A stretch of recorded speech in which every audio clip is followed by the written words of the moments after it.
Hello दोस्तों, आप सभी का स्वागत है आपके अपने YouTube चैनल मैथ मस्ती पर। दोस्तों मैं हूं विपिन यादव और चलिए बात कर लेते हैं। आज बहुत बड़ी खुशखबरी अभी जस्ट आपको पता चला होगा, नहीं पता चला है तो जान लीजिए।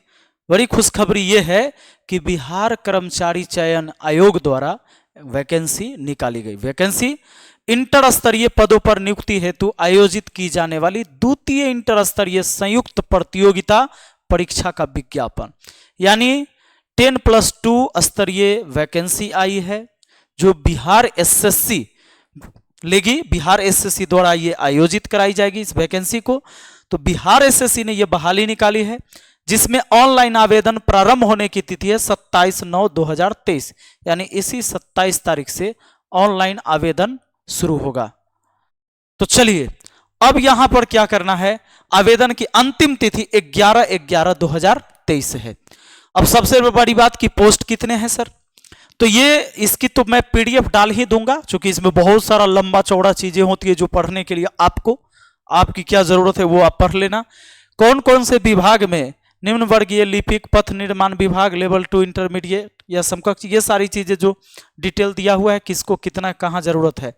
35% 36 आरक्षण के तहत महिलाओं हेतु आरक्षित पद, 35% जो सीट होगी महिलाओं के लिए रिजर्व होगा। किस किस विभाग में क्या कितने पद हैं वो सारी चीजें हैं इसमें। आगे बढ़ेंगे हम लोग, ये पूरा वही सारा है जो हमारे जरूरत का है। ये देख लीजिए, कुल पद की संख्या टोटल 11,098 टोटल पद पर बहाली होने वाली है। अब बाकी जो ये सारे डिटेल हैं, दिव्यांग उव्यांग के लिए क्या क्या, किन के लिए क्या जरूरत है।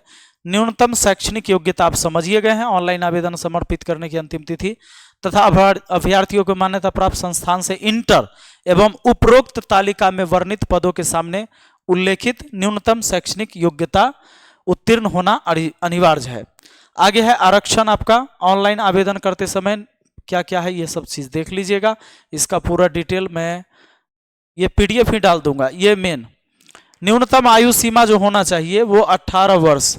यह है कार्मिक एवं प्रशासनिक सुधार विभाग, वर्तमान में सामान्य प्रशासन विभाग के संकल्प संख्या इतना इतना के अनुसार उम्र सीमा निम्नवत होगी। न्यूनतम आयु सीमा 18 वर्ष जैसा होता है। अधिकतम आयु सीमा अनारक्षित वर्ग के लिए पुरुष के लिए होना चाहिए 37 वर्ष और अनारक्षित वर्ग महिला के लिए 3 साल और छूट है 40 वर्ष। जबकि पिछड़ा वर्ग और अत्यंत पिछड़ा वर्ग पुरुष या महिला हो उनको 40 वर्ष। अनुसूचित जाति अनुसूचित जनजाति पुरुष हो या महिला उनके लिए जो है 42 वर्ष तक के व्यक्ति फॉर्म भर सकते हैं। बाकी आगे हम आपको इसमें डिटेल जो चीजें हैं जानने की चीजें, हाँ अब ये देख लीजिए पढ़ना क्या क्या होगा आपको। एगो चीज और जान लीजिए, इसमें नेगेटिव मार्किंग होगी। कुल प्रश्न की संख्या 150 होगी। ये देख लो, कुल प्रश्न पूछे जाएंगे 150। प्रत्येक सही उत्तर के लिए 4 अंक दिए जाएंगे तथा प्रत्येक गलत उत्तर के 1 अंक कटौती की जाएगी। परीक्षा की अवधि 2 घंटा 15 मिनट की होगी। प्रारंभिक परीक्षा का भाषा माध्यम हिंदी अंग्रेजी होगा। 2 भाषा में होगा, हिंदी और अंग्रेजी में। अगर आपको अंग्रेजी ही आता है तो अंग्रेजी में दीजिए, हिंदी आता है हिंदी। अगर हिंदी एवं अंग्रेजी के प्रश्न पत्र में कोई भिन्नता होगी तो अंग्रेजी के प्रश्न ही मान्य होंगे। चलो ये तो हमेशा होता है, ये चीजें हो गए। सिलेबस है, प्रारंभिक परीक्षा सिलेबस निम्न प्रकार से है। सिलेबस क्या है भाई इसका? सिलेबस इसका यह है कि सामान्य अध्ययन में पढ़ना है। इसमें प्रश्न का उद्देश्य अभ्यर्थी के आसपास के वातावरण की सामान्य जानकारी तथा समाज में उनके अनुप्रयोग के संबंध में उसकी योग्यता की जांच करना होगा। वर्तमान घटना और दिन प्रतिदिन की घटनाओं के सूक्ष्म अवलोकन तथा उनके प्रति वैज्ञानिक दृष्टिकोण जैसे मामलों की जानकारी संबंधी ऐसे प्रश्न भी शामिल किए जाएंगे जिनके बारे में जानकारी रखने की किसी भी शिक्षित व्यक्ति से अपेक्षा की जाती है। इसमें बिहार, भारत और इसके पड़ोसी देश के संबंध में विशेष रूप से प्रश्न पूछे जा सकते हैं। चलिए ये बात ठीक है। आगे फिर समसामयिकी से क्या है? वैज्ञानिक प्रगति, राष्ट्रीय अंतर्राष्ट्रीय पुरस्कार, भारतीय भाषाएं, पुस्तक, लिपि, राजधानी, मुद्रा, खेल, खिलाड़ी, महत्वपूर्ण घटनाएं।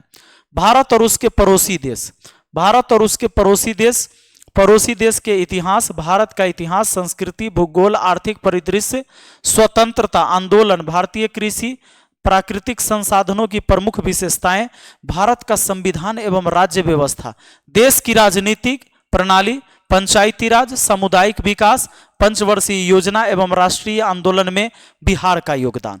ठीक है, तो बिहार एसएससी की तैयारी करने वाले ये सब पढ़ते ही हैं। आगे देखिए, ये सब तो बीपीएससी वाला विद्यार्थी भी पढ़ता है, अभी टीचर वाला सभी बड़ा। खंड ख, सामान्य विज्ञान एवं गणित, इसमें सामान्यतः मैट्रिक स्तर के निम्न विषय प्रश्न पूछे जा सकते हैं।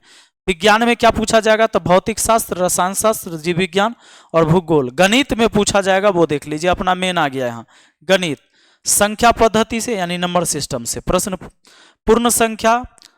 पूर्ण संख्या का अभिकलन, दशमलव भिन्न संख्याओं के बीच परस्पर संबंध, मूलभूत अंक गणितीय संक्रियाएं, प्रतिशत, अनुपात तथा समानुपात, औसत, ब्याज एवं लाभ हानि, मतलब समझ लो पूरा प्रॉफिट एंड लॉस, पूरा अर्थमेटिक, नंबर सिस्टम, इसमें एडवांस नहीं, एडवांस मैथ नहीं।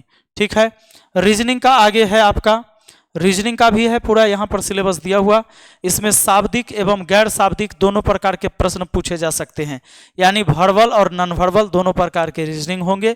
इस घटक में निम्न में से संबंधित यथासंभव प्रश्न पूछे जा सकते हैं: सादृश्य, समानता एवं भिन्नता, स्थान कल्पना, समस्या समाधान, विश्लेषण, दृश्य स्मृति, विभेद, अवलोकन, संबंध, अवधारणा, अंक गणितीय तर्क शक्ति, अंक गणितीय संख्या श्रृंखला, कूट लेखन एवं कूट व्याख्या।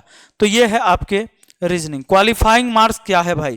क्वालिफाइंग मार्क्स है सामान्य वर्ग के लिए 40% अंक लाना जरूरी होगा, इतना कम से कम लाना ही होगा। ऐसा नहीं कि इसमें पास हो जाइएगा, लेकिन इतना नहीं लाइएगा तो फेल पक्का हो जाइएगा। आगे है पिछड़ा वर्ग के लिए 36.5%, अति पिछड़ा वर्ग के लिए 34%, अनुसूचित जाति और जनजाति के लिए 32%, महिला सभी वर्ग के लिए 32%, यानी कोई भी वर्ग के महिला हो उनको कम से कम 32%, और दिव्यांग के लिए 32%। ठीक है, आगे है ऑनलाइन आवेदन पत्र भरने से संबंधित तिथि एवं अन्य निर्देश। इस बात को ध्यान रखना है और शुरू में ही भर लेना है, नहीं तो बाद में क्या हो जाता है, सर्वर फेल हो जाता है, लिंक फेल हो जाता है, बाद में पछताते हैं। तो 27/9/2023 से आवेदन लिए जाएंगे। ऑनलाइन आवेदन भरने की अंतिम तिथि 11/11/2023 तक है, तो अंतिम तक नहीं जाएंगे। ठीक है, बाकी इसका पीडीएफ हम आपको कहाँ डाल देते हैं, ये पूरा पीडीएफ हम आपको डाल देते हैं टेलीग्राम पर। टेलीग्राम अपना है विपिन सर पीडीएफ, सर्च कर लीजिएगा, है ना, विपिन सर पीडीएफ, यहाँ पर मिल जाएगा।